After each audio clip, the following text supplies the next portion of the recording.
اب آپ کو بتائیں کہ پارلیمنٹ کا خصوصی کمیٹی کا اجلاس ختم ہو گیا ہے۔ خصوصی کمیٹی نے آئینی مسودے پر مشاورت جاری رکھنے کا فیصلہ کیا ہے۔ اس پر ہم بات کریں گے ڈان نیوز کے رپورٹر عرفان صدوزئی سے۔ عرفان بتائیے گا اجلاس میں کیا ڈسکس ہوا ہے آج؟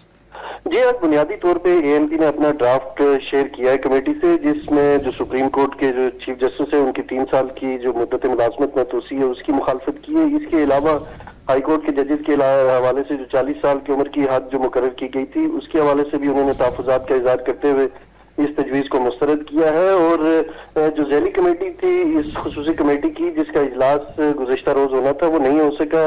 لگتا یوں ہے ہمارے ذرائع کے مطابق کہ سیکیورٹی کے جو انتظامات کیے گئے ہیں اس وجہ سے وہ اجلاس منعقد نہیں ہو سکا۔ آج ہمارے ذرائع کے مطابق اس خصوصی کمیٹی میں جو ذیلی کمیٹی تشکیل دی گئی تھی اس کے حوالے سے ممبران کو ہدایت کی گئی ہے، اور اعظم نذیر تارڑ جو اس خصوصی کمیٹی میں موجود تھے، جنہوں نے سب کمیٹی کی جو صدارت ہے انہوں نے کرنی تھی، ان کو بھی ہدایت کی گئی ہے کہ باقی جو جماعتیں ہیں ان سے تجاویز لیں، اور اس کے بعد جمعرات کو اگلا اس کا اجلاس ہوگا اور اس میں وہ تمام تجاویز اس خصوصی کمیٹی میں رکھیں۔